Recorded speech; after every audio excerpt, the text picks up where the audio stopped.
Sekeres & Price for Friday, July 11th, 2025. We are coming to you from the Nation Network studio, built by Arbor Lee here at the Historic Wall Center in downtown Vancouver. And this program, a presentation of Bet365. Matt Sekeres alongside Blake Price, four-time Juno Award winner Mike Rogerson, hitting switches and conducting things. We have a big show planned for you on what will be the final Friday program of Sekeres & Price for the summer. We're going down to 4 shows a week starting next week.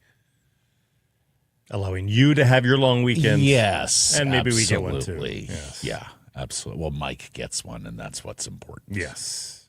It's not about us. It's about Mike and his hard work all season long. So, 4 days a week starting next week. Let's start with the Whistler Golf Club poll question, and we're asking you, who is most likely to bounce back next season? Thatcher Demko, Nils Höglander, Dakota Joshua, Elias Pettersson. You can vote at the Sekeres & Price X and YouTube channels. The first thing that strikes me about the poll, it's a long list. Yeah. But as I've chronicled this It's too already, long a list. That's actually, I'm going to paint it as That good sort news. of explains the Canucks season last year, that there are 4 candidates here for bounce back. Right. And 2 of them should be tap-ins, and I suspect they'll be the 2 highest vote getters in Demko and in Pettersson. The other 2 don't have long enough resumes to assume there's a bounce back. But my word, the other 2 are certainly near the top. Now, they're bouncing back for different reasons, although some might be able to quibble. For Demko, it's an injury bounce back. I don't think anybody doubts his ability to play the sport anymore.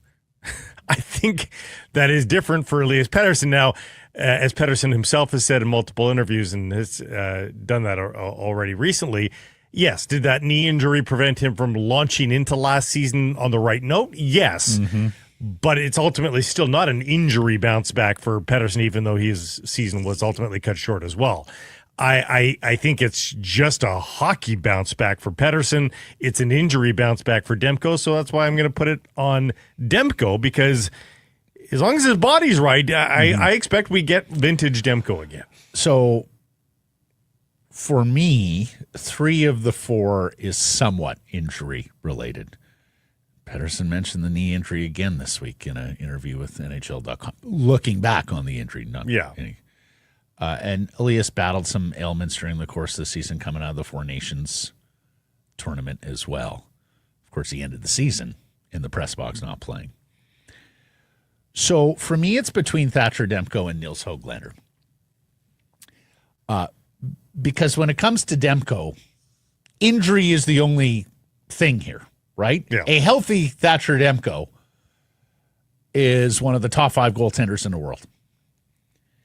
And so far, we've been told, so good. And incidentally, media here was expecting a Thatcher Demko availability this week. For whatever reason, it doesn't seem like it's happening unless it's on a Friday afternoon, which is, the guy said he would sign here for 20 years. You can't make 15 minutes over a course of 11 days. Anyways. So I considered Demko, but then I went to Höglander, and we kind of talked about this yesterday. He's a better player than what he showed last year.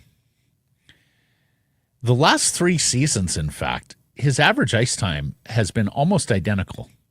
12 minutes and 8 seconds last year, 12:06 the year before, 12:03 the year previous.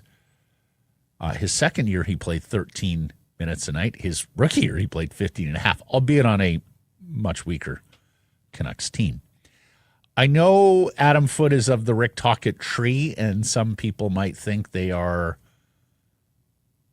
identical in terms of the way they're going to roll things out. We haven't seen that yet from Foote. In fact, we don't. There's a lot of mystery about Foote and his individualized opinion on some of these players, plus how he's going to play.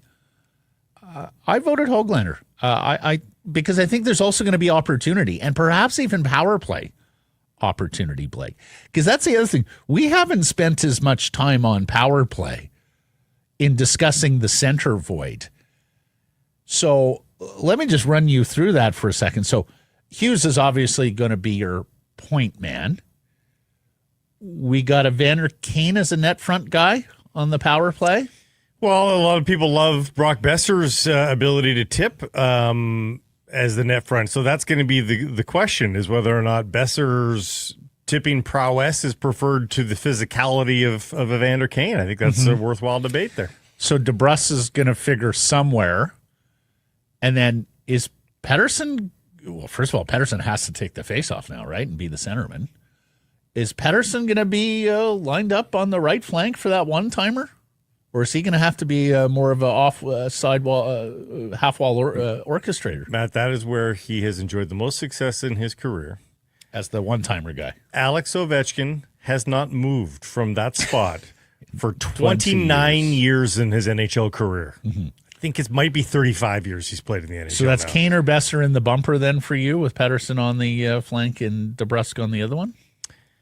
So it's very defense orchestrated, I think, in that. So anyways. Defense orchestrated? What do you mean? Well, Hughes operating from the top. That's what you want, isn't it? Don't you want something a little closer to the net, like when JT was an orchestrator off the left side? Well, I think you're giving that to Pettersson as well. Okay. He's the number 2 distributor. Anyways, but bottom line here is I think Nils Höglander is one injury away or potentially poor performance away from being on power play 1. Connor Garland would factor here as well. Garland, I think before him. I don't think that. Okay, I mean, 2 injuries away. Yeah, I mean we're. But that's if you're guaranteeing Kane. No, but that's also if you're guaranteeing. Well, but goals per playing time. But he's a 24-goal guy 2 years ago. Yeah. But that's if Kane is absolutely on your top power play, and we'll see. There's so many unknowns with Adam Foote. So I looked at it, and it came down to me between Demko and Höglander. The thing with me and Pettersson is how much is between the ears. Well, that's what scared me away from it. That's right. Pettersson spoke this week over in Sweden in Swedish, so this is translated from NHL.com and their Swedish operation, where he talked about maybe I had the wrong mindset in the early parts of the season. Signing the big contract, I have to do more instead of just being myself. And then he said when the points didn't come, he started to overthink every situation instead of doing what he usually does. And that was visible for the entire province of British Columbia. The overthinking was something that everybody who watches the Canucks, who has watched him, who watches hockey, picked up on in a matter of a few shifts. Wow, what's he doing at that? Why is he moving? Why is he shooting the puck? Why does everything seem to be laborious with Elias? Sometimes things are just exactly as they appear. And and that was the case. People wanted to make this excuse and that excuse. What's happening there? It was written on his face. It was easy to decipher via his play. He was absolutely overthinking the game. He was of multiple minds on every. Think about how many times he was in a shooting position, and you literally saw the convulsions of him. Like, should I shoot? No, maybe I won't. And it was so hard to watch because in the early parts of his career and when he broke out with his big season, chest out confidence, right? I mean, just a maestro. Overconfidence. That first game with the smile as he's looking up. Oh, yeah. Like that kid's like, I got this. I got this league. I belong here. Yeah. Like I'm a baby and I've got this league. And he goes from that to what we saw last year. He talked about the injured knee last year, preventing some or limiting some training. He says it was difficult to go 100%. Now he says he's just looking forward. And then as for the season, he said, we fought to get back, but it took longer than we expected. When the season was over, I switched mindsets into preparing for the next year and spending the extra time in the gym. It sucks that we're not still playing, but I'll use the extra months to get ready for next season. Yeah. I mean, nothing earth-shaking there. We'd heard some of that from Pettersson in English. in the end of season media availability. So there you have it. 4 Canucks that you can vote for at the Sekeres Price X and YouTube channels. The daily poll question brought to you by the Arnold Palmer designed Whistler Golf Club, now taking bookings for any time during the 2025 season. The prime times are filling up fast. And whether you're golfing or just visiting Whistler, check out Palmer's Gallery Bar and Grill, the patio that overlooks the 18th green. It's a wonderful spot that's a little off the beaten track. Your steps from the village, but you got that peace and tranquility of a mountain village. You can watch the golf on the 18th green. And it's home of Whistler's best burger, plus some great local beer. If you have a group of 12 or more, big groups there at Whistler, tell them about your group, whistlergolf.com/groups. Top story brought to you by Yellow Dog Brewing, Neighborhood Brewing, Foolish Winery. Signing spree. One day after locking up first-round pick Braden Coots, the Canucks signed second-round pick goaltender Aleksei Medvedev, selected 47th overall in the second round in Los Angeles last month. The Russian goaltender expected to backstop the reigning defending Memorial Cup champion London Knights this season. He was the 4th goaltender selected in this year's draft and the highest goalie picked by the Canucks since Demko was selected 36th overall in 2014.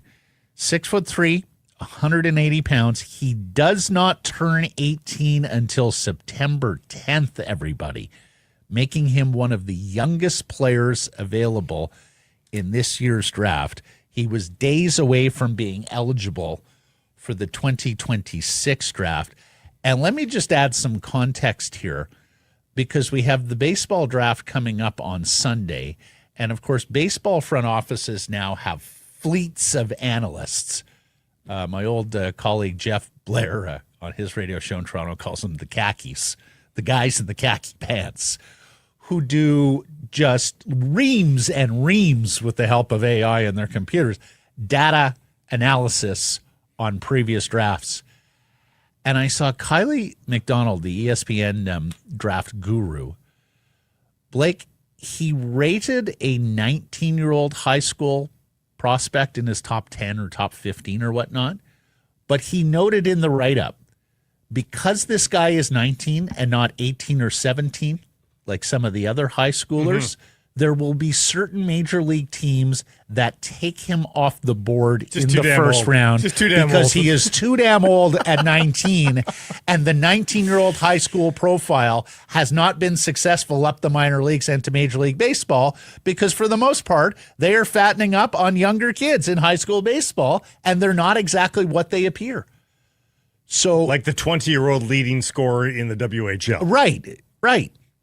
So, hockey is aware of that, but I'm not sure hockey has completely processed that to the same way that baseball has. Well, in the case of the overagers, because often that is the case, the leaders in the actual scoring race in each of the CHL leagues, it often is a 20-year-old. Archie Baines, didn't he leave the dub in his final 20. year? Yeah. No, so, that is something that NHL scouts are fully aware of. Yeah. Oh, okay, but he's 20. Yeah. But what I'm saying is, for the purposes of the draft, looking at the kid that is 17 into early September versus the kid who is closer to, who would be one of the oldest guys in the draft, so somebody who's born a few days after September 15th, I have yet to hear somebody tell me in the NHL how much that is weighted as they stack their board. I'm sure there are some teams that are doing it because there's a lot of teams that are out there and analytically based. I just wonder whether it's as big a deal for NHL scouts and directors of amateur scouting as it is in the other sports, or if this is something that the NHL is going to slowly come to adopt, and they tend to be slower, the hockey guys, compared to the other front offices in terms of best practices. Yeah. Anyways, I'm just putting that out there. Days away from being 2026 draft eligible, Medvedev played 34 games last season, 22-8-2. It was a very good team with a 279 goals against, a 912 save percentage. And this is a Russian kid who moved to Ontario early. Like, he didn't just come over for the OHL. He came over and played in the Greater Ontario Junior League, so a tier below, near London, Ontario, and St. in St. Thomas. And that scouts and organizations love to see that. That Right. tells them that this is a guy who is launching himself into the NHL, not the KHL, that isn't going to flake out and go back to the home league, that he's dedicated to be a National Hockey League player. And, of course, we saw that with Medvedev's quote on draft day, I'm a winner. He's full of confidence. He's full of bravado. And you want that from a young player. Yep. The intriguing thing for me in his signing is that they've now become bit of a clearinghouse of goaltenders. We're going to get to that. Unbelievable the amount of goalies that they've signed, that they've acquired. And for a guy like a Ty Young, he's probably looking beside him going, this guy's in my wheelhouse of age group. And after a nice season for Ty Young, he's probably wondering, where this puts him in the pecking order, although all of them probably have that. I mean, Aku Kaskinvuol's done all of his job. I think there's a lot of those questions. As for Medvedev, coming over earlier also helps with the English, right? And NHL teams like that. Not to mention the fact Columbus took a Russian goaltender in the first round, and yesterday he signed a 5-year extension with his KHL team. Now, look, you can always get out of a Russian contract if the bribe is big enough. Right. But that's got to, and NHL goaltenders take longer to develop. We know this. So Columbus may look at it and go, great, spend 4 years in Russia developing. Like, we're okay with that. But it's availability. The Russians who stay in Russian and the availability question looms. It's an inconsistent thing to rely on. So it's still going to have a chilling effect on any drafting team when the guy signs a 5-year deal in the K.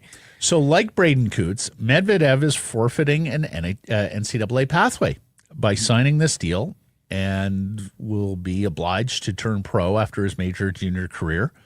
Dave Hall of Canucks Army reports he was being recruited by NCAA schools.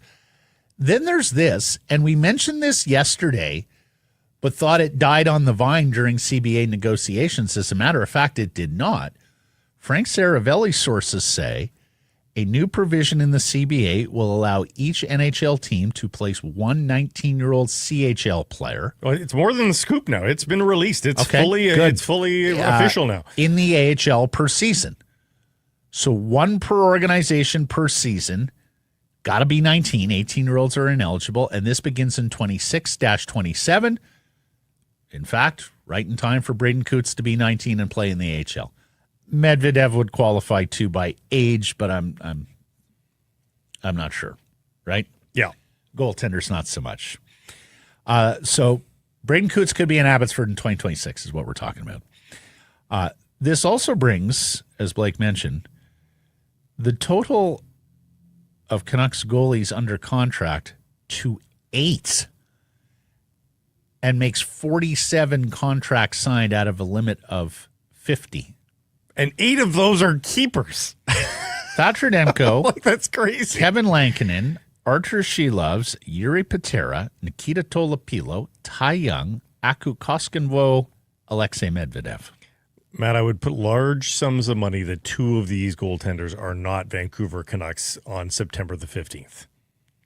I really don't think that's happening. Is Shelovs your favorite to be moved on? No. Well, honestly, I just think there's like a Yuri Patera could get moved for a 7th round pick. I just think they're going to clear out some. People want third keepers, fourth goaltenders. Down to the farm. I think to get contracts off the books. It's just unwanted clutter. You don't have places to put all these guys. Now, look, Medvedev is not going to factor in the professional depth chart for at least 2 years. That much we can be assured of. But everybody else, I don't think his signing has that much of a bearing in the here and now on the other 7. But this was already a story. Yeah. No question. And Dave Hall hashed it out, and we got his tweet. Do we have his tweet there, Mike? Did I send you his tweet in terms of depth chart? If I didn't, I apologize. Yeah, there you go. So currently signed, Demko and Lankin in the AHL. She loves Tolopilo and Patera, and of course, she loves Patera require waivers. Ty Young and Koskinvo in the ECHL, and I'm sure Ty Young would love to get more AHL work after spending. He did just fine in the AHL. Exactly. And then Medvedev Medvedev as your junior goaltender. So my bet would be juniors. you trade Artur Shilovs for tangible assets. Mm-hmm. You trade Yuri Patera for whatever you can get, and you have Ty Young and Tolopilo at the AHL level, and you got Koskinen and somebody else at the ECHL level. So maybe it's just one, then Blake. Move one out, and then you've got 2, 2, and 2. Well, you don't need a signed NHL guy at the ECHL level. Had a backup in the ECHL. Yeah. Fair enough. Fair enough. Anyways, so they're stockpiling goaltenders. Ian Clark is still here. No longer director of goaltending, just a scout, but he's still here. And as we have talked about, I suspect there is a day coming soon where Ian is not here. Yeah. Yeah, what is he ultimately giving them outside of draft advice? Probably not a lot. Well, I'm sure he's looking at the film of their own goaltenders, self-scouting, and saying, "Okay, here, there, this could be better. This guy's got to watch." I'm sure if he was desperate to get somewhere else, that would have been negotiated. It still might be, or the summer's just begun. But I would guess that we probably hear about that before training camp. I mean, if he was desperate to move on, surely this would be the summer he moves on. Yep. What's up with Yellow Dog and neighborhood these days? Well, these days they are all about announcements and telling you what's happening with their summer palette. And we told you about the problem child. Let's tell you about the Amigos Juicy Radler. Yeah, it's a refreshing grapefruit radler made for all day, every day, wherever, whenever, bright, juicy, endlessly crushable, the perfect balance of citrus sweetness and crisp refreshment. They've got the Amigos already. This is the Amigos Juicy Radler. Try it from Neighborhood Brewing now. Another center candidate has come to the fore, Evan Rodriguez of the Florida Panthers. Elliot Friedman says there's a lot of assuming going on around the league that he is going to be moved as Florida brought back a lot of their own free agents. But he was told not to assume anything there. I mean, Florida was so loaded at center ice that they didn't need Rodriguez there, although he has played that spot in the past. He's $3 million per year this year and next as a 31-year-old. Now, it's more a third-line profile than it is a second-line profile for Evan Rodriguez, and the Canucks were connected to him in free agency a couple of years ago, so just going to put that out there. Chris Johnson as well on his show saying Seattle might be compelled to move Jared McCann. We have talked about Jared McCann, the ex-Canuck and Canuck draft pick, who has meandered his way to Seattle through several NHL franchises, but has turned out to be a consistent scorer in the NHL. So we'll see if anything. Rodriguez fits the bill because he's an ex-Penguin, so you got that There's nailed that too. down. There's that too. So Yeah. You can understand where that came from. And then more and more chatter about the Pittsburgh Penguins. And let me just lay it out for you here. So first of all, the price on Brian Rust is apparently very high because there's a lot of interest in a consistent goal scorer. Price is also high on Rickard Rakell for the same reasons. Those are both 30-plus wingers who have 3 years remaining at about $5 million per. So the two of them and Erik Karlsson are expected to be the first dominoes to drop here as Pittsburgh enters, well, a tear-down rebuild. And they are not going particularly well in other places, although perhaps too early to judge. Paul Paduti, and we're going to get into what he wrote about tear-down rebuilds in the National Adjusted Hockey, I know caught your eye about do they work. Nevertheless, so the idea is those three guys are going to be traded at some point. Maybe it's the summer, maybe it's by the deadline, but those three guys are going to be traded. Karlsson, Malkin, and who? Karlsson, Rust, and Rakell. Oh, okay. Then there's the business of Evgeny Malkin, who's in the final year of his deal. He's got a full no-move clause. Some suspect he would not accept a trade at the deadline or prior to the end of the season, that he's going to play out his final year in Pittsburgh, the only franchise he's known, 38 years old now. But the idea being that the Penguins have already informed Malkin this will be your last contract here. So that leaves Sidney. And Sidney sits around and looks and sees no more Malkin, no more Russ, no more Raquel, no more Carlson. Maybe Chris Letang is still there. Maybe he's not. Who knows? Health matters with Letang over the years. So does that pave the way for Sidney to make a dignified exit from Pittsburgh, a non-mercenary exit, if you will? And I just sort of wonder, Blake, because, again, the Pittsburgh factor, will Jimmy and Patrick take a run at Malkin for second-line center at some point this year? Can they convince the Penguins and Gino himself that a trade prior to the deadline is better, come play for a team that's got a shot at least, than playing out his days in Pittsburgh on what many suspect will be an uncompetitive club? I don't suspect that we see a very good Evgeny Malkin this year. That's the thing. It has been a pretty steep decline from him, from a point per game in back-to-back years still, 21 to 23, to 67 points in 82 games, to 50 points in 68 games last year. I suspect you get about I would guess you get about a 50-point over 82 game rate this year. Are we talking about Matt Sundin in a Canucks uniform, like that type of guy? Yeah, and I don't watch much Penguins hockey. Everything that I have read about Malkin, because not so much through the Canucks lens, but I've seen a lot of chatter. Hey, what about Malkin? Would he waive to go somewhere?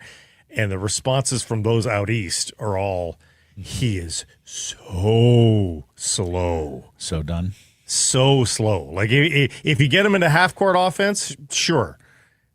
But, there's nothing with pace there from Gino Malkin. So I would be surprised. It would have to be a hell of a deal, maybe some retention, all that sort of thing, where you're okay protecting him and protecting those minutes. But I don't think that's the droid they're looking for ultimately.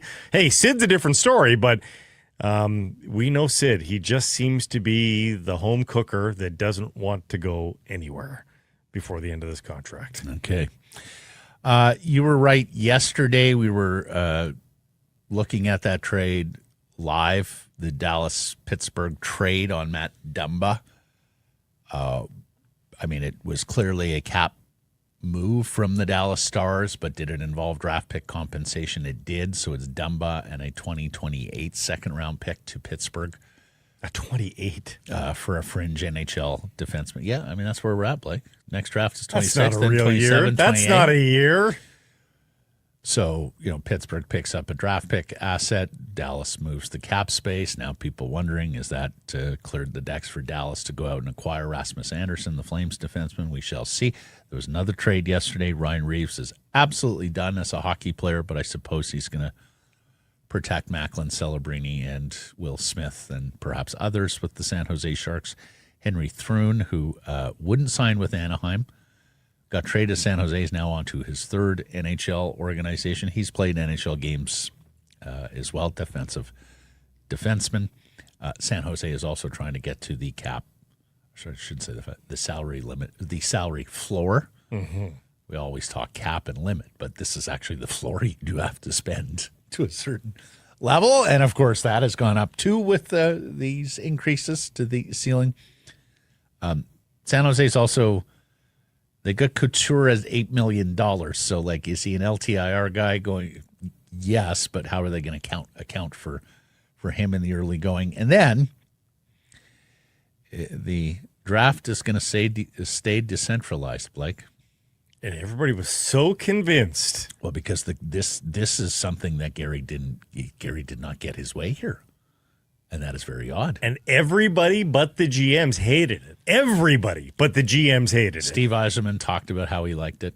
Steve Yzerman, I think he was the one that gathered the mafia that kept it. Here. Yeah. Yeah, and you could see guys like, his old allies, guys like Verbeek and whatnot, falling in the line.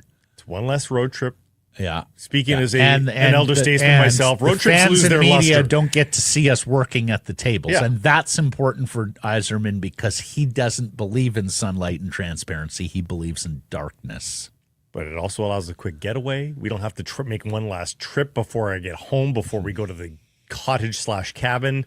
So let's just stay home. And we'll see. So maybe everybody it's just one more hated year, this but draft except for the GMs. And people suspected that because this went against Gary's wishes, that he forced them into those awkward interviews with the first-round picks that they had selected from the stage. That turned the draft into a very, very long exercise, a marathon exercise. So how are we improving this draft as a television product, Blake? Because as J-Pat notes, he said it on our show, and I saw him tweeting it again yesterday, once you get past the first few picks, like who's going to go first overall, who's going to go second, there are some national sort of brand names at the top of an NHL draft. But once you get past 4 or 5, wherever it is, some years the line's drawn lower than others, higher than others. You pretty much have a regional exercise, right? You have the shout out to the draft party happening at an apostrophe S restaurant in a strip mall somewhere off the interstate. Nobody is, from a national perspective, is really dying to see who Columbus takes 20th overall. No. Or to hear from that player.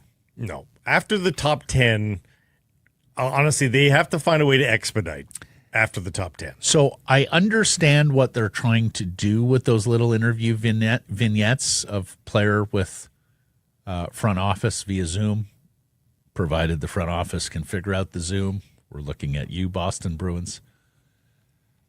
They're trying to begin to storytell with young players. Like, one of the problems the National Hockey League has had over the years from a marketing standpoint is that their players aren't particularly well known outside of the hardest core of hockey circles. Like, think of it. Could you identify David Pastrnak if he walked down the street? I could, yes. You could, yes. But you're in the business. Yes.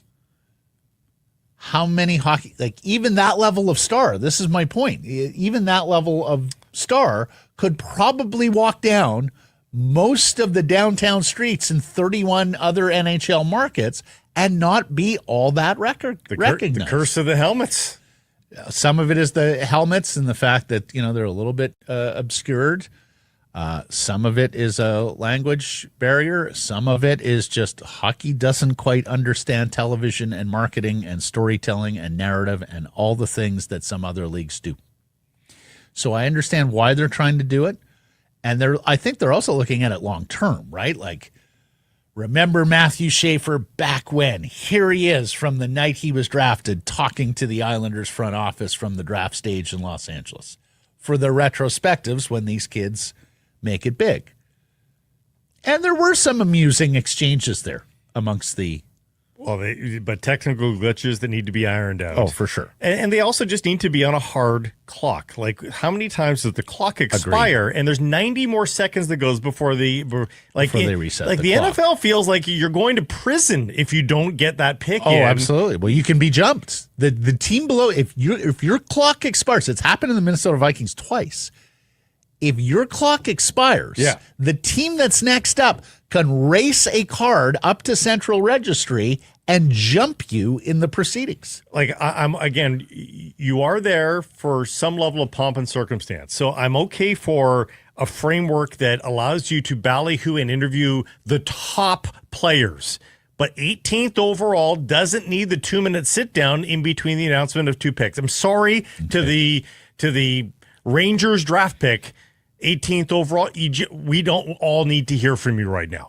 The NBA spends a minute with every guy who's in attendance, Blake. Right, so then you just have to make it efficient. But, maybe the top 10, 5 minutes between picks, 10 to 20, 4 minutes between picks, and 20 to 30 3 minutes between picks. And you do it like that. And you get the thing damn done by midnight local time. Pretty simple stuff. Yep. More changes to the draft in the new CBA. If you're drafted at 18, the NHL team will retain your rights for 4 years. If you're drafted at 19, it'll be 3 years. The dress code. One last thing on that. You could play your draft plus one in the CHL, then go to school, and the NHL team will then get your draft until 30 days after you graduate or declare you're leaving school. So you could remain with a team 5 years after draft day if you played a year in the CHL and then went to school. Went to the NCAA and played out your full collegiate eligibility.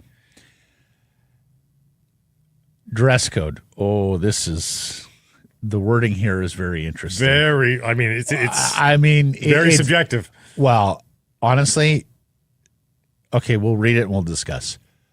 Here is the exact wording of the dress code provision. Clubs are not permitted to propose any rules concerning player dress code, and players are required to dress in a manner that is consistent with contemporary fashion norms. Blake, what is contemporary fashion norms? Gobbledygook is what that is. Does Lady Gaga's wardrobe qualify as contemporary fashion norms? Yeah. So a player could walk in wearing a meat dress. That's what I'm hearing. But even I'm surprised that phrase, the sentence even exists, because I'm not sure it outlaws anything, Blake. Right. So let's assume meat dress is off the table. Nobody wears a meat dress. But here's go to something like, I think it's Russell Westbrook that wore the pink sweater with sleeves that went to the ground. Like his arm only filled half the sleeve. The sleeve went to the ground. He looked like he was in a Sesame Street outfit. Is that a contemporary fashion norm? It might be at Fashion Week in Paris and Milan. Like, it was just a sweater. It was pink, but I mean, who cares? No, Blake, honestly, I think this basically says you can wear anything. No, I do. So long as you're wearing clothes, I think this means you can wear anything. The bigger point is, who is the arbiter of fashion norms? Well, especially by this nebulous, vague clause. Yeah. Like, there's not a single way that you could go at a player for not conforming to contemporary fashion norms. It's daring somebody to push the envelope. It really is. Yeah. Here's an interesting one. If salaries were paid on a player, you cannot move that player and retain salary for a period of 75 regular season days. Yeah. So the playoffs in summer don't count, everybody. She made a trade on day one of the NHL regular season, and salary is retained on the player that you're bringing in. You cannot trade that player and retain salary until 75 days, 2.5 months pass. So they're basically trying to stop teams laundering. From laundering. Which is fair. Salary cap space. Yeah. There are more and more details coming about the CBA. We'll get to it over the course of our summer shows. Want to shout out all the inductees this weekend at the BC Hockey Hall of Fame ceremony in Penticton, and most notably, and we've had him on the show many times over the years, both as a Canuck and in retirement, one of the great people in this province, Dan Hamhuis. He is the headliner, former Vancouver Canucks defenseman from Smithers, British Columbia. Sean Horkoff is also going in. Speaking of the NHL draft, he was just there. Yeah. With his son. With his son, who was the first rounder. Mike Penny, who has been a staple in this market and at Rogers Arena forever. A deep history with the Canucks, working for his mentor, Pat Quinn, on the amateur scouting side, and, of course, has been with the Toronto Maple Leafs now for years and years and years. Larry Kwong is a pioneer player and builder. Ted Hargraves is a builder, and then the two teams, the 87 Centennial Cup champion Richmond Sockeyes and the 78 Allen Cup champion Kimberley Dynamiters. And I stand by it. The best hockey team names are from this province. Sockeyes and Dynamiters. It's just beautiful. Leading scorer, you don't get that in other provinces. Leading scorer on the 87 Richmond Sockeyes. One David Tomlinson. Correct. Congrats to Dave. Attaboy, Dave. Mates. Yes. Attaboy, Dave. Hope you guys have a heck of a weekend, especially like you win a championship in 78 and you're brought back nearly 50 years later to be celebrated. 87, not 78. No, I'm talking about the Dynamiters. The Dynamiters, yeah. Hey, if you're from the 78 Kimberly Dynamiters and you're in Penticton this weekend, have yourself a night. Okay. My brother still goes to Dynamiters games. Does he lives really? there, and he says it's the only game in town, so people go. Well, that's fun. It's that's pretty fun. WHL Commissioner Dan Neer says they are down to, quote, a few potential owners for a Chilliwack expansion franchise to begin play in 26-27. We know at least at one point before Paolo was out, or maybe they knew Paolo was out and they were pursuing it anyways, that the Aquilinis and Canucks Sports Entertainment would be interested. The BCHL Chiefs will play one more year in Chilliwack before moving. Their owner, Maury Keith, has said that. And Neer has recognized the lingering bitterness of the Chilliwack Bruins being moved to Victoria in 2011, that ownership group with Brian Burke and others. And Penticton and then Chilliwack, the WHL expanding during a period of time where their talent is being diluted by the NCAA. Maybe the owners just look at it and this is our last chance at expansion. Let's go out and get the money while we can. We'll see what suckers are out there willing to buy a. But this is simplifying it, Matt. But you have to remember, Junior A ceased to have a reason to be now, other than just being a rung down. Before, elite players would choose Junior A. Now there's no reason to. Why don't you just go to the WHL if you're an elite player? Yeah, no, but elite players, like when you say elite players, like how many? Like not even enough to put one on every WHL team, I would argue. I would say every BCHL team. How many tier 2 guys are drafted in any given year? 15 or so? And that includes like the OJHL? Yeah, most of them have been from the BCHL. Yeah, most are BCHL. You mean drafted or in the first round? I'm talking drafted total in the NHL draft. I think it's like 30. You think, Sam? Yeah. Okay. So, yeah, there's a fleet of BCHL guys every year. It's the best. It's the best tier 2 Junior A league in the world. But a few of those guys will play a couple of years. Couple from the AJHL, let's say. Let's say one from Saskatchewan. And let's say a handful from Ontario. But that's almost a roster. Number. It's almost a roster. Okay. All right. I just. For whatever you lose to the NCAA, is it backfilled by the BCHL guys? Okay, and what I'm saying, Blake, is I think more and more the reason to go to WHL games will be like your brother in Kimberly, to go and support a local team and a local brand more so than to go because the talent attracts you there. Yeah. Well, and you wonder too, hey, there's Junior C in parts of Canada. I mean, there's some Junior C. There's always a reason for a league to exist, but I mean, it does sort of deflate what a Junior B league even looks like the Dynamiters, because the dream is not being chased anymore, really, at Junior B now. Like I covered some Junior C.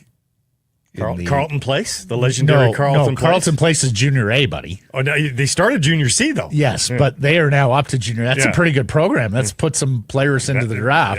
Yeah. I've covered Junior C in in the rural Ottawa Valley, and it's not really hockey. It's just boxing on ice. That's what Junior B was in Saskatoon. I can tell you that. Oh my God, for free. Those games are wild. Yeah. At least they were back then. I'm sure they're different now. Well, Saskatoon had 4 Junior B teams in the city proper. Oh, my goodness. In fact, I think that was the league. I think it was just 4 Saskatoon teams. So you saw each other often. And that's why you wanted to punch the other guy's face. Yeah.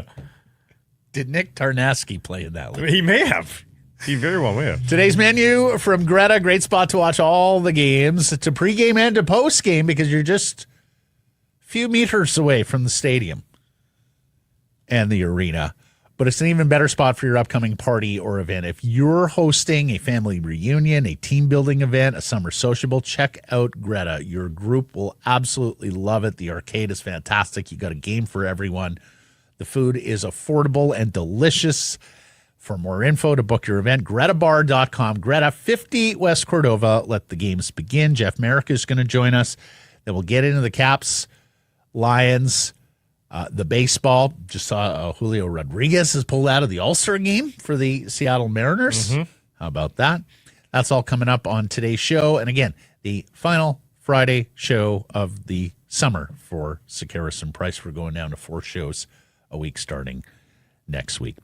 Time now for our Bet365 bets of the day. We were both on futures yesterday, Blake. So I will fire here, and I don't love the look of this BC Lions injury report. When you have an injury at center, you can possibly compromise the quarterback center exchange or the shotgun snaps, which is really terrifying. Not to mention the fact the Leos are starting to get bled a little dry here in Canadian talent, particularly Canadian offensive line talent. Like, we don't suspect there's anything major with McInnes or Hladek, but still that they're playing through something. Edmonton looked a whole lot better last week. I think they found something last week. They're at home getting points. So give me the Elks plus 2.5 Sunday. Don't love my confidence level in how the Whitecaps are playing right now, so I'm not going to take the Whitecaps to win. Just too shaky, not saying they can't. But what I do think I can rely on is Brian White getting back on the board. He hasn't scored because of inactivity in like almost 2 months. Brian White inside must be just quaking with, especially with the season he was having. Yeah. He is blowing the doors off MLS. He goes and plays, and I say play in quotation marks, for the U.S., where he barely gets on the pitch. Gets frozen by the U.S. men's national team. So now I think Seb Berhalter's probably going to start alongside him. I think they asked both of them to start, and I think they hook up, and a Brian White goal pays out a plus 160. And you know what? Let me revise one, because I just broke one of my cardinal rules. We don't take 2.5 points. We bet the money line. So Elks plus 130. On the money line. There you go. Yeah. Still depressing. Well, it's still football season's still a little new. Rounding is. Yes. Segment presentation of Bet365. Whatever your bet is, never ordinary at Bet365. Download the app, get in on the game, use code NATION. When doing so, must be 19 or older. Please play responsibly. Jeff Merrick coming up next. Sekeres and Price from the historic Wall Center. Scorching hot day here in Vancouver. Some Simply Spiked by the pool. That is our plan for this afternoon. How does it sound to you? It sounds spectacular. Gotta buy some ice. I went and visited the cabin for 12 hours yesterday, and I roll up. Sure enough, better half. Really? Better half? With a Simply Spiked by the world's biggest pool. Sitting by the ocean's edge. So the legal age children have really picked up on the Simply Spiked as well. Yes, they have. Yeah. So whether you're by a pool or nature's pool, make sure you have Simply Spiked nearby. Limeade, lemonade, peach, and many varietals within those subcategories as well. Go check it out. 5% made with real fruit juice. The perfect, refreshing summer drink. Must be legal drinking age. Please celebrate responsibly. Here's Jeff Merrick of The Sheet. Hello. Daily on the Nation Network. Hi. Hello. How are you? Where are you headed this weekend? Anything fun? Nothing this weekend. Next week, I am in Baltimore for my youngest son's baseball tournament. It's popular one of those summer destination. One of those Ripken tournaments. So the field is immaculate. Everything's taken care of. It's really? Okay. Yeah, okay. the Ripken tournaments there's a whole series of them. They're fan. My oldest son played in one a couple of years ago. It's great. This kid played in one at a different venue last year, but yeah, the Ripken tournaments are great. So Baltimore next week, gentlemen. Baltimore. There's always that 1 or 2 diamonds in every city for the kids that is dressed up to the nines, and the kids they love it, right? It makes them feel like they're in the bigs. Especially, you know what they love? They love the all turf fields. You're not getting any bad hops. Every hop is clean. Oh yeah, great. But real dirt too. No gravel. Real dirt. And gotta have the real clay dirt. Yeah. Man, I look back at some of the diamonds I played on. You guys are probably the same way as kids. Like they're just like one cut above, just playing on rock. on like a gravel. I'm playing like on a gravel road. I look back on it, I'm like, how did we not all get murdered out there? Kids breaking ankles in the outfield. You're playing shortstop. The thing is wobble bouncing one way or the other, and then oops, it hits a rock up into the chin. And there's no running out on the field to help. It's just rub some dirt in it, kid. You'll be fine. Yeah, get back out there. Yeah, I'm old. Oh man. We're about to talk about some older hockey players, but first we're gonna Pittsburgh, they old. But we're going to start with gettable centers for the Vancouver Canucks. So I want your take. Anaheim has signed Michael Granlund. They drafted Roger McQueen. They have Leo Carlsson, plus some other center icemen. Is Mason McTavish gettable? Like, would you be surprised by a Mason McTavish trade?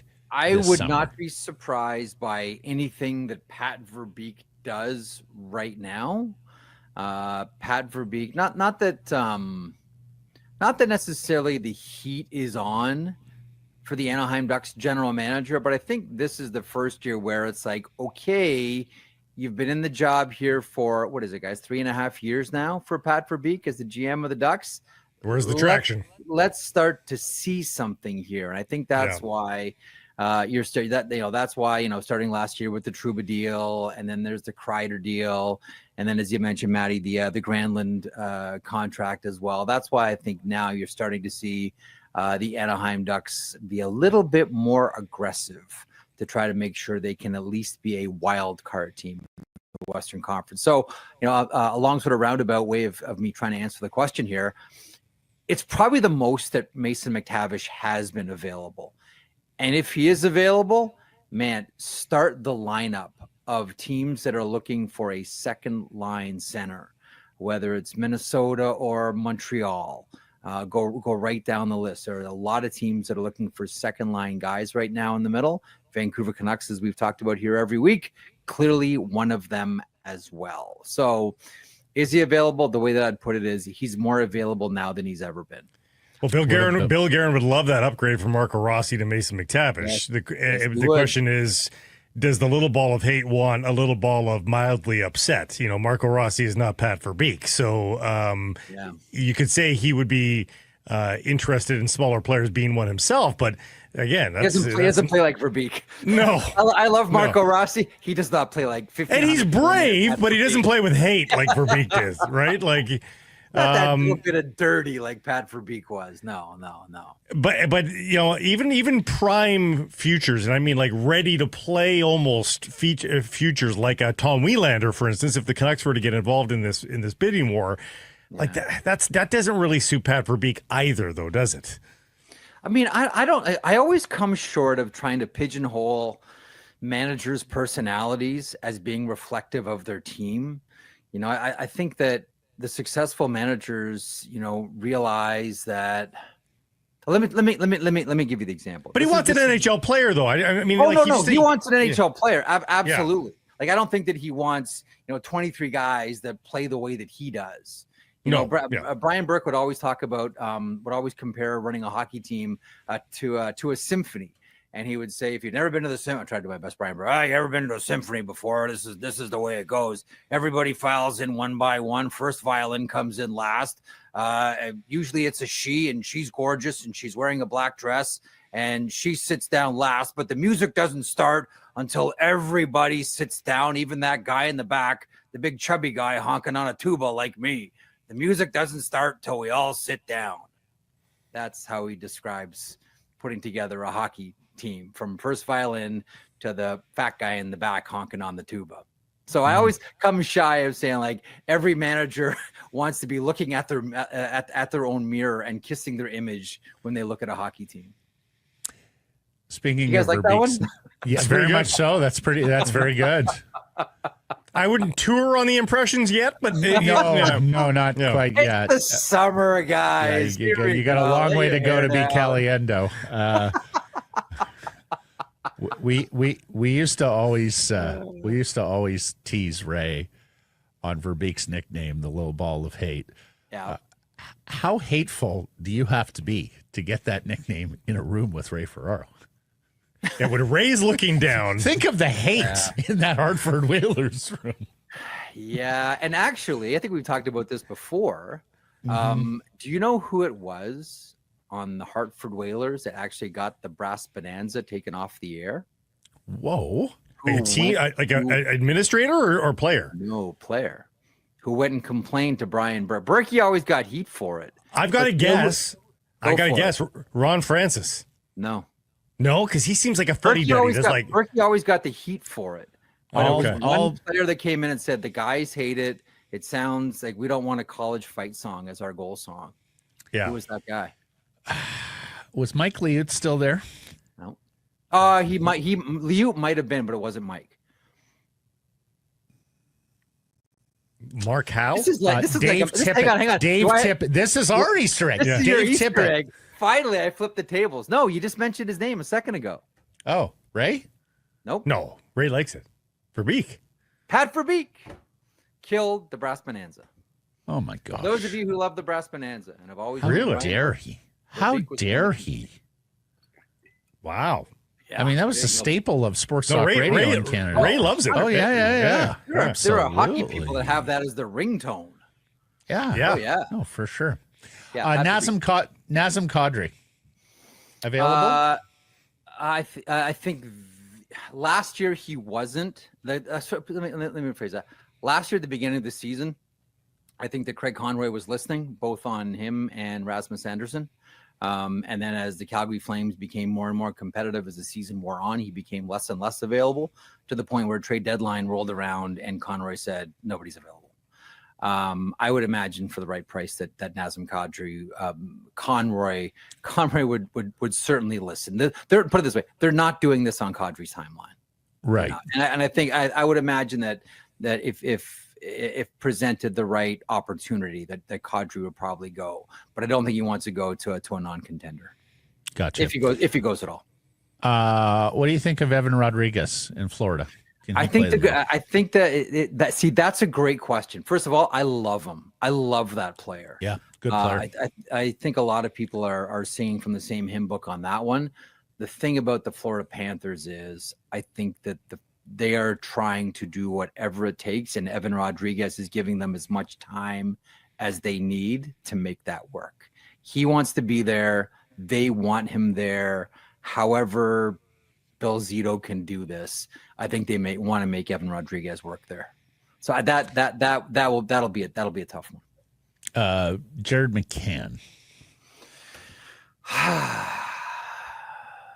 Seattle is so fascinating to me. Seattle is interesting to a lot of people. I think cynically you can look at that team and say, how many middle six forwards can you have on one team? The problem is, as we've seen with Seattle, man, they really can't score goals.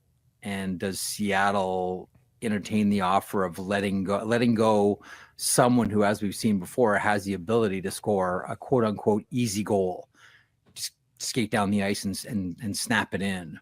I do think that Seattle is open for business on a lot of things, specifically with the new general manager Jason Botterill in the big chair now. But I could see Jared McCann available. If you look at the draft history of the Seattle Kraken, and they just picked up Jake O'Brien this year as well, they are going to have too many centers. Berkeley Catton's going to probably have to play on the wing here.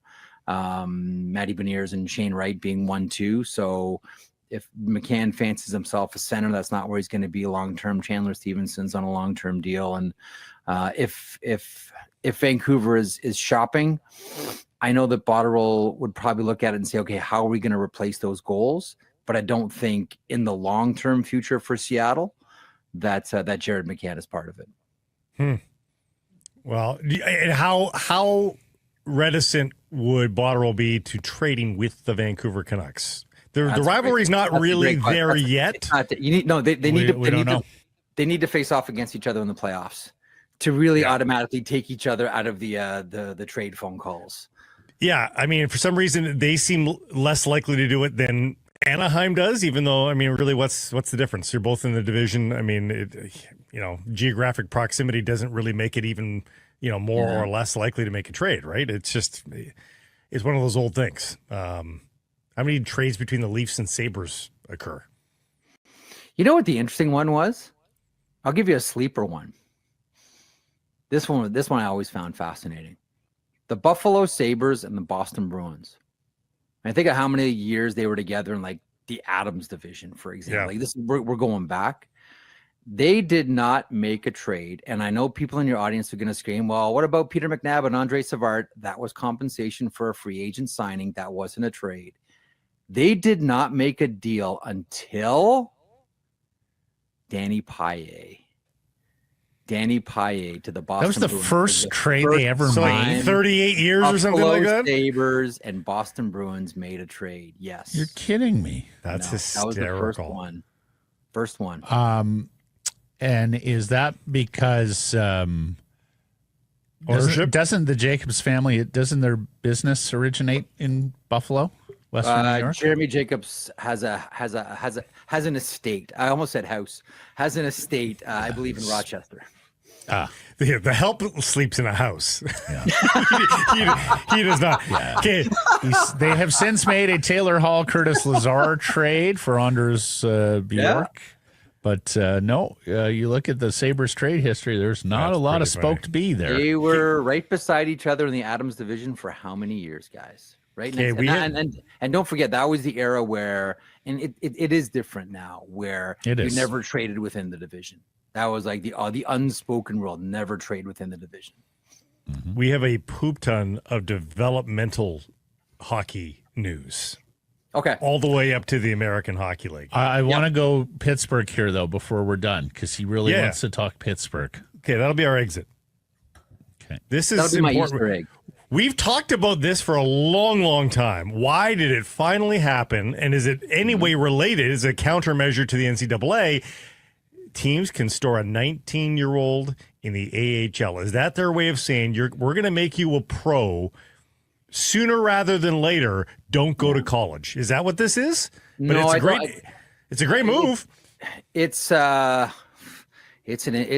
interesting move. This is something the teams have called. This is an issue that teams have raised for a long time now. Now, I want to make some, in my opinion, anyhow, making the jump from a Canadian Hockey League team to the NHL, we all know is really hard. Very make that jump right away. But also making the jump to the American Hockey League is really tough. Like, I know we assume that, like, oh man, every 19-year-old is going to go. No, like that is not only one's allowed. Only one's allowed anyway. But yeah, one per team, absolutely. Yeah. So, but then again, like if you're a stacked team like the London Knights, that might mean you lose 3 players. Like it could totally decimate a junior hockey franchise.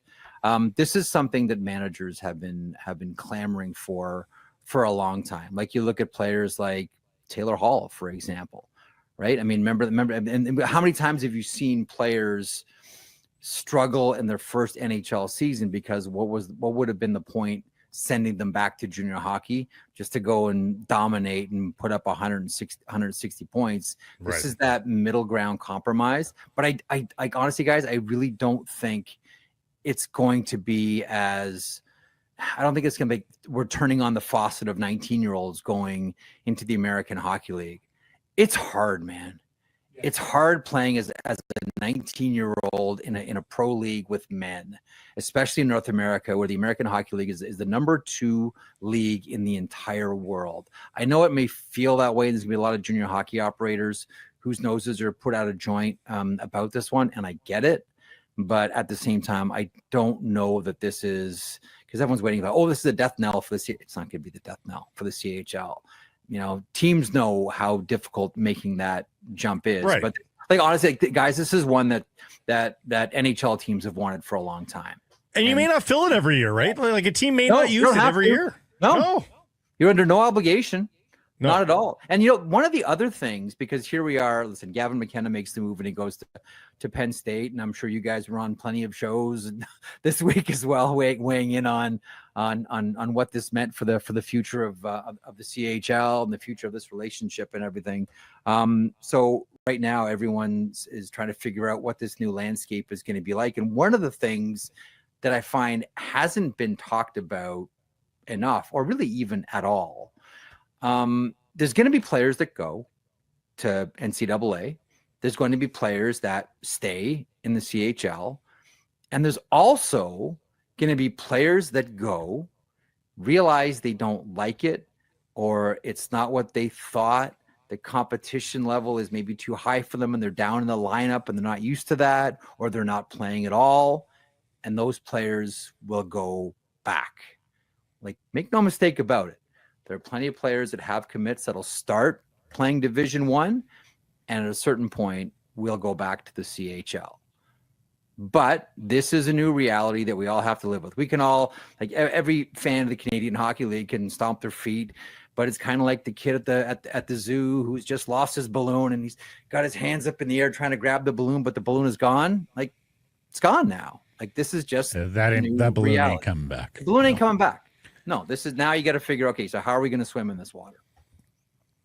I noted the portion of your show this week with Greg Wyshynski where you guys talked about what should transpire with the Pittsburgh Penguins here over the course of the next year. I suppose I never thought of it in these terms, but if there is a pathway for Crosby out of Pittsburgh, it happens after Geno Malkin leaves. That he's last guy standing, that he does not leave before Geno leaves, and the Penguins have informed Malkin that this will be his final season in Pittsburgh. So, two-part question. Okay. Think Malkin would come to Vancouver and his old bosses? And number two, do you think this is the last year for Sidney Crosby in Pittsburgh? I don't know the answer to number two. Mm-hmm. I'll just be blunt. The way that I've phrased it, well, the way that I'm thinking about it is like this, Matt.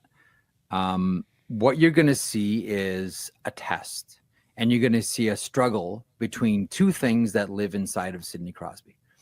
We're going to find out, because we all loved him at the Four Nations, and we all said, "Wow, isn't this great? Look at Crosby in a competitive game. This is awesome. I wish we could see this in the NHL playoffs." Mm-hmm. What's going to win out here? His competitive streak or his loyalty? Because it's going to be one or the other. Because there's not going to be a postseason for the Pittsburgh Penguins this year or next. Mm-hmm. Correct. And he just watched Brad Marchand. He knows Brad very well, too. Yeah. He just watched Brad Marchand rent himself out and get another cup. He had to have seen that and gone, oh, that looked pretty fun.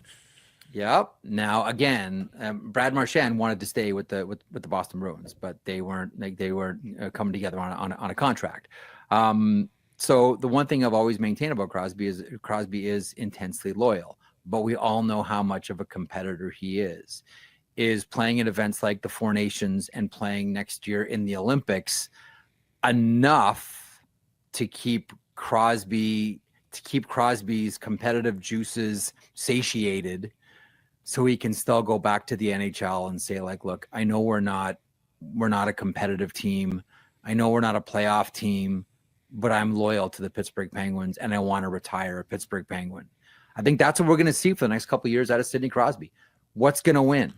His competitive spirit or his loyalty? What's going to win out for Malkin? Would it purely a contender or familiar people? It's cynically, I'll just say money. Cynically, if he wants to come back, who's going to stroke the biggest check for Malkin? Although your point is an interesting one. Like, there is a real familiarity, obviously, with Vancouver Canucks management with Geno Malkin, and it's all going to come down to, I think, what the decimal point. Well, first of all, it's going to come down to, does he still want to play? Is he healthy enough to play? And to your previous point, like, is he going to step into a lineup that, because he's not coming in for league minimum, right? So if were you talking as a signing next summer, or are you talking mid-season trade? I'm talking a mid-season trade. Oh, okay. Oh, you're talking mid-season trade. Well, a mid-season trade, but a mid-season trade. He's got to okay it, right? So yeah, well, that's it. Yeah. I could be wrong on this. Again, I'm just doing this based on feel. I can't. I have a hard time with that one, seeing him walk away or okay a deal mid-season. at deadline. I think if really, Malkin's you think he's going to? Okay, I do. That's always the way it's been described for me and Malkin. Fair enough. For me with Malkin rather. That he stays, and we'll see what happens at the end of the contract. And honestly, Jeff, full no move. We should note. Wouldn't you say cynically, money?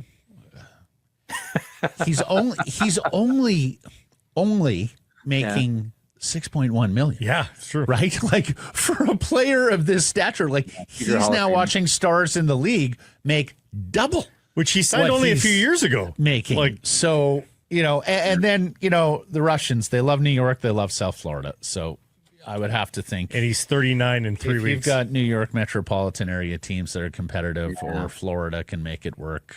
Maybe Tampa. I would think they're the leaders in the clubhouse. All right, Jeff Merrick. One final thing. One point that I want to make, because there are a lot of people that, I mean, listen, PK Subban does this on ESPN on the regular whenever the Penguins are playing. Takes a swipe at the Dubas Pinata. Here's the thing I've always tried to remind people of. There's one number that you need to remember with the Pittsburgh Penguins and their general manager, and that number is 7. Kyle Dubas got a 7-year contract from Fenway Sports, not a 5. He got a 7. And the reason he got a 7 was the mandate from Fenway Sports is these guys retire Penguins. So essentially, I mean, I guess spinning your wheels is one way to phrase it.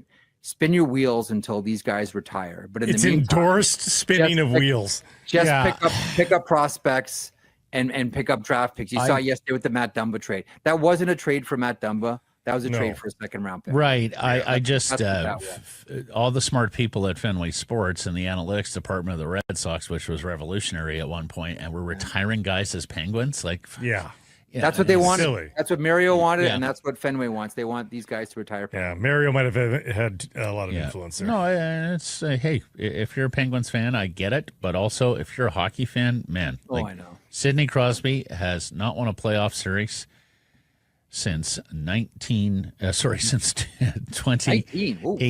Yeah, he has won just 6 playoff games in 6 years.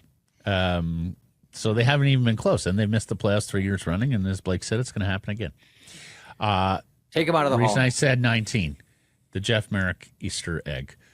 19. We are 30 years this week, sir, since one of the most consequential trades in Vancouver Canucks history, where new, Hall of Fame elect Alex McGillney arrived here on Canada's West Coast from the Buffalo Sabres. It was a 3-piece deal. Michael Pekka, who was a young center iceman who turned into a Sabres legend, right? Michael Wilson, and a first-round pick in 1995. The Canucks' first-round pick in 1995 went to Buffalo. Who did they select with that pick? It was 14th overall in the 1995 draft. I will give you a hint. Defenseman who went on to play 800 games in the National Hockey League, all but 62 of them with the Sabres. 95 draft? 1995, 14th overall. Defenseman, played 800-plus NHL games, all but 62 of them with the Sabres. Defensive defenseman. In fact, I'm not sure you would see this today. 802 games, 21 career goals, 125 points. His career high for goals in a season was 5. His career high for points in a season was 17. Was he a Finn? Nope. Canadian, out of the from Kingston, Ontario, out of the Niagara Falls Thunder program. Wow. Whenever I think Niagara Falls Thunder, I always think of Brian Fogarty, the best junior hockey defenseman. Yeah, so do I. So do I. One of the 49 goals. Was it 49 goals one year for Brian Fogarty? And like 121 points. And he took over games like nobody. And I never saw Mario live, so I always say the best junior hockey player I ever saw with my own eyes was Brian Fogarty. 47 goals in 88, 89. I was a younger lad in Ottawa at the time. We would go to 67s games. Fogarty and Lindros were the two best junior players I've ever seen. Yeah, 155 points as a defenseman in 60 games. Brian he would Fogarty. grab. He was 2.5 points per game. Grab the puck and do whatever he wanted. Whatever he wanted with the game. He was the best player I saw. So this guy's kind of a Sabres legend. He's absolutely beloved in Buffalo. I believe he's working in hockey right now. I am blanking. Yeah, he's okay. Jeff? No, I don't got it. 95. Yeah. Overall, who is it? Jay McKee. Jay McKee. I don't know. Holy for a long smokes, time. one of the best shot blockers ever. Now he's the coach of the Brantford Bulldogs of the There OHL. you go. Jay McKee, who ended up going to the St. Louis Blues on a 5x5 contract. But only played 62 games? Leaving the Buffalo Sabres.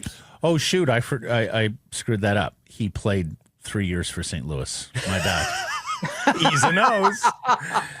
And now I'm he's looking at the hockey card, and I just glossed over St. Louis. St. Louis and led you astray. How many years did he end up playing? 3 years in St. Louis, 1 year in Pittsburgh. Okay, I think was it a 5x5 deal he signed or a 5x3? Michael Wilson was also a first-round pick of the Canucks, 20th overall in '93. Now he's got that 7-footer, right? Jay McKee does. He's in the Brantford program, right? The 7-foot Russian kid. Oh yeah. They tried in the import, from playing at Wilkes-Barre. I think the plan with him is I think they want to put him in Junior A next year. Oh, really? See if they can actually get him good enough to get him good enough into the OHL. 6'9"? I think he's 7 foot. He's 7 feet. 7 foot. Yes. Yeah. Oh, jeez. The other thing about Mike Peca that I always loved, he was the master, and I don't know whether this is legal or not, but do you remember his move where at the end of penalties he would stay in the box? Have you seen this? To surprise people? He caught Domi with one in a Buffalo-Toronto game, and I'm like, is that legal? Like, when your penalties expired, I always wondered, have to leave? Do you have to get out of the box? Because Pekka would linger for a second or two. Not always, but he would read when it benefited. Yeah. And if the play was coming through the neutral zone, he'd just kind of hang in the penalty box for an extra second and then play peekaboo coming out of the door. He caught Domi with one. Woo-hoo! It was a beaut. You can see it on YouTube. It's available. It's great. Pekka, the other thing, whatever they listed him at weight-wise, he was half that. To see him in a room after a hockey game, I've never seen a guy who just looked more like he was going to evaporate in front of you. He was sort of pale-skinned. He was almost translucent. You could see every vein. Like, he was a full-effort guy, and you're sitting there going, my God, Mike, go get yourself some nourishment before. That was Garth Snow for me. I remember walking in going, Garth Snow was all pads. All pads. Okay, buddy, have a good weekend. How come, speaking of all pads, when's the last time, I'll leave you with this one. When's the last time you had a conversation about we need to shrink the goalie equipment? Yeah, I haven't heard in a while. Haven't heard in a while. The net hasn't changed size. The equipment hasn't changed size. Alain Vigneault was right. If players want to score more goals, they have to learn how to shoot better. And incidentally, they have. Yeah. That was 2 weeks in a row I've screwed up the Easter egg because last week I didn't have Draisaitl amongst the $100 million contract. Can you nail this shit down, please? I will be better, please? Jeff Merrick, I assure you. Well, listen, in protest, I won't be able to appear for the Easter egg next week. I will be in Baltimore at a. Right. Okay. Yes. That's my protest. Have yourself a marvelous. Thanks, boy. Bye now. See ya. Harrison Price from the historic Wall Center. Big game downtown. Make it more than a night. Make it a memory. Stay steps from the action here at the Sheraton Vancouver Wall Center with an exclusive Harrison Price rate. Call 604-331-1000. Mention the show. Some blackout date supply. Subject to availability. Well, Nathan Rourke has been limited at BC Lions practice this week through the first couple of days as he continues to recover from that core injury. Now, he'll play. He'll play Sunday in Edmonton, but, telling that he's gotten this out after the big win in Montreal last week. The rest of the injury list for the BC Lions is extensive. Michael Couture has not practiced all week. Neither is defensive back Jalen Edwards-Cooper, new running back Xander Horvath, backup linebacker special teamer Adam Auclair. We might see American Corey Woodruff at center if Couture can't go, and that means a ratio change, so a Canadian would start elsewhere. Not sure if that'd be Andrew Pearson at guard or if they'll find a Canadian starter elsewhere, but that means Justin McInnis, Ben Hladik, who are both limited at practice, they really have to play. Now, with the Lions walking the line of 7 Canadian starters, the minimum, a loss Sunday in Edmonton would sink BC to last place in the West. They would drop to 2-4, whereas the Elks have only played 4 games, so they would improve to 2-3. A win puts them 2.5 games up on Edmonton for 4th in the West. They cannot climb into 3rd place just yet. Both Calgary, Winnipeg 3-1, BC sitting at 2-3. This does conclude a rare 3-game road set in the CFL. They'll be back home July 19th against the Saskatchewan Roughriders, where the upper deck is open and the Watermelon Smash will be ongoing. I don't like that it takes the enthusiastic visitors to open up the upper deck. I would love it to be a game versus Hamilton, and all of a sudden people have all decided to go. Mm-hmm. But at least there'll be some atmosphere. Well, and I mean,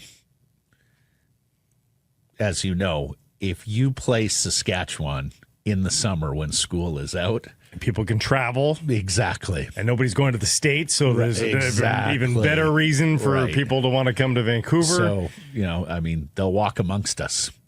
Question for you. Yeah. Was the watermelon a thing when you were in Saskatoon around the Riders? I don't remember it going back to my early days covering the CFL around the turn of the century, but no, I think needless it was. to say, the watermelon thing has gotten very, very big, not just for the Riders, but for their opponents now. Well, I think it's gotten to Cheesehead level. It wasn't at Cheesehead level back then. There was just a few guys that were doing it. It was there, but it wasn't as prevalent. Yes. Ryan Gauld. In boots, doing more work on the ball yesterday at Caps training. And you might laugh at the in boots thing here, but here's where it actually has some teeth as a story line here. Yeah, so yesterday we saw him dribbling through cones with running shoes on. 2 days ago that was that. Yesterday he was in boots. Why is that important? Boots are grabby. Boots rely on knee strength to withstand the grab of the cleat into the ground. Correct. So that was their way of saying, let's see how you feel with a little more grabbiness. Do they train in a different boot on the grass than they would wear on the turf at BC Place? It would totally depend on the guy and the conditions. If it's wet, you might go to a 6-stud, a deeper stud. Otherwise, no. I was surprised by that. Like everybody wears studs on the BC Place turf. Well, recreational players might wear soft boots, but yeah. Vancouver into Colorado tomorrow, 1 point back of San Diego for first place in the MLS West, 1 point ahead of Minnesota for second place. San Diego is into Chicago tomorrow. Minnesota hosts San Jose. Nobody expected back tomorrow, by the way. Kubas is right on the edge. I get a feeling that there's a possibility they might include him in the squad just as a possible late game substitution, get 10 minutes in, but I think next week is more likely for Kubas. And the other good news, by the way, Giuseppe Bovalina is back at the training center today. He's been battling this illness, and it sounds like it was something. That's a long-term illness. Yeah. Poor guy. So hopefully he's okay. And speaking of marathon road sets, the Lions 3 in a row, that's quite rare in the CFL. 5 straight road games, MLS road games for the Caps. This is just number 2. So a long road to hoe still here for Vancouver. Seas win 6-1 in Hillsborough despite being no hit over 6 innings. All 9 men came to the plate in the 9th as Vancouver put up a 4 spot to turn 8 quality innings from starter Fernando Perez and reliever Irv Carter into their 10th win of this second half. Now 10-7 in the second half Northwest League schedule. Cutter Coffee. And is that not just the perfect baseball name? Love it. 3 hits, 3 RBI. Cal Steven goes tonight, top Blue Jays prospect, as the C's try to secure a series split, at least against the Hops. I say top Blue Jays, but you know what I mean. One of the top prospects. And another team got no hit for a number of innings and won. It's an oddity. First time in 60 years in Major League Baseball. Seattle starter Brian Wu took a no-hitter into the 8th inning at Yankee Stadium, up 5-0 against the Bronx Bombers, and it fell apart from there. Canadian reliever Matt Brash gave up his first earned run of the season. The M's lose 6-5 in extras to fall 7 games out of first place in the AL West. You get no hit over 6 and 7 innings, respectively, Canadians and Yankees, and you come back and you win the ball game. That's pretty good. That's very good, although not very good if you're the Seattle Mariners. And baseball fans, if you're all about the Jays. And why wouldn't you be? They're leading the East by 2. Yankees have won 4 in a row here. So, yeah, the Blue Jays leading by 2 going into this final set in Sacramento versus the Athletics. You're going to want to check out the Nation Network's brand new podcast, The 6th Inning Stretch. It's hosted by Lindsey Dunn and 3-time Major League Baseball All-Star Whit Merrifield, former Blue Jay. Show brings you inside the stories, unfiltered baseball talk, exclusive player interviews, all the big headlines from around the majors every week. Lindsey and Whit break it all down with expert insight behind the scenes access, and yeah, a few laughs. Nothing is off limits on this pod when these two are behind the mic. New episodes drop every Wednesday, so be sure to like, follow, subscribe to the 6th Inning Stretch wherever you get your podcasts, or catch full episodes on Blue Jays Nation on the Blue Jays Nation YouTube channel. They should stretch in the 6th inning, by the way. 7 is, you're pretty deep in the game. You're almost going home at that point. Why are we stretching in the 7th inning? Should be the 6th. It was poorly thought out. Was at a C's game last week. I think I mentioned this to you. There was a tourist from Germany there by herself. So fresh eyes on the game. She had never been to a baseball game. She Googled things to do in Vancouver, and the Canadians game popped up, and she read about it, and she's like, that sounds like fun, and she went to it. So we were priming her for different things around the ballpark to look for, because she's taking a lot of video and photos. And then the 7th inning stretch started, and everyone started singing. And she thought that, in her words, quite a ritual. Yes. Yes.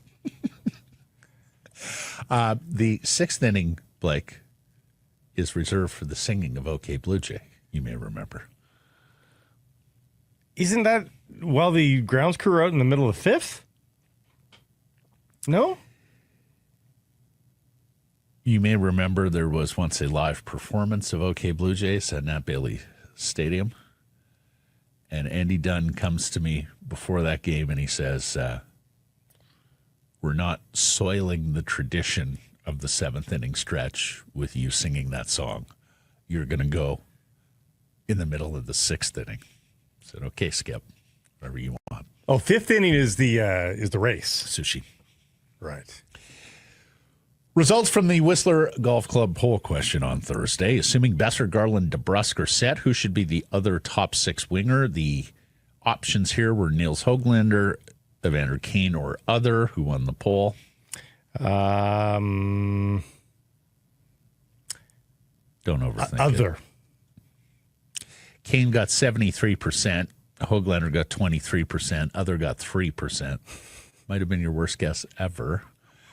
Hassan and Burnaby, Höglander for sure. He's always had great underlying profile, great chemistry with EP40, and assuming he's bouncing back, Höglander should be able to ride that wave as well. Rob the siding guy, keen to start. If it looks like it's too much for him, then switch Höglander in after a while.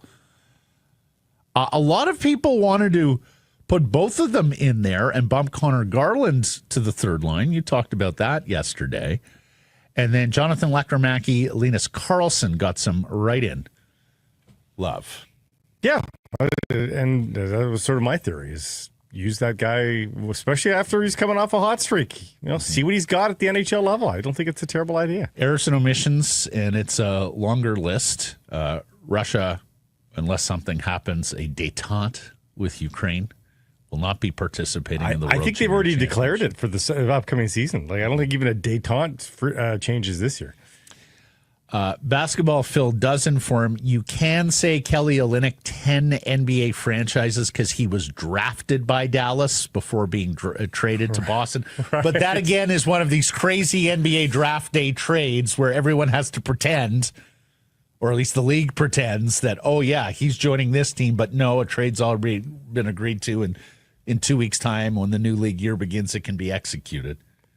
Or you draft the guy knowing that the team behind him, you wants that guy, and then you force the trade. Maybe something like that can happen too. Yeah, but that's usually agreed to as the selection is being made. Maybe, yeah. And then the insiders, like, previously Woj and now Shams, they have the info, so everyone on the draft day panel is sitting there discussing him going to a certain team, even though he's wearing the ball cap of the team that drafted him. It's absurd. The NBA just got to change that. And then you mentioned Chris Bassett, Blue Jays starter, could get to 10 wins before the All-Star break. I suppose that's true because Bassett's a gamer and he could pitch in relief this weekend in Sacramento, but he is not scheduled to start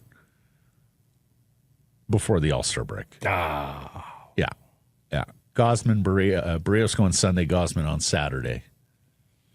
Forget who goes today. That's too bad. Not many years do we see double-digit wins at the All-Star game anymore. That used to be commonplace. Nowadays, it doesn't happen because these openers and guys coming in the fourth inning now. And we don't... Blake's camera just died. We don't seem to be seeing you right now. Your camera died, so that's probably a good indication to wrap up the show, for this week. Long. Enjoy your Friday and your weekend, everybody. Please appreciate you spending some time connecting with our program. Please do subscribe to our assorted channels, YouTube, and wherever you get your podcasts. Follow on social, X, Insta, Facebook, TikTok, YouTube, Blue Sky, live on many of those platforms, noon Pacific time weekdays. And, of course, support the community sponsors you hear us talking about. See you, everybody. Bye, Blake. Bye. He already gone. Keep it local.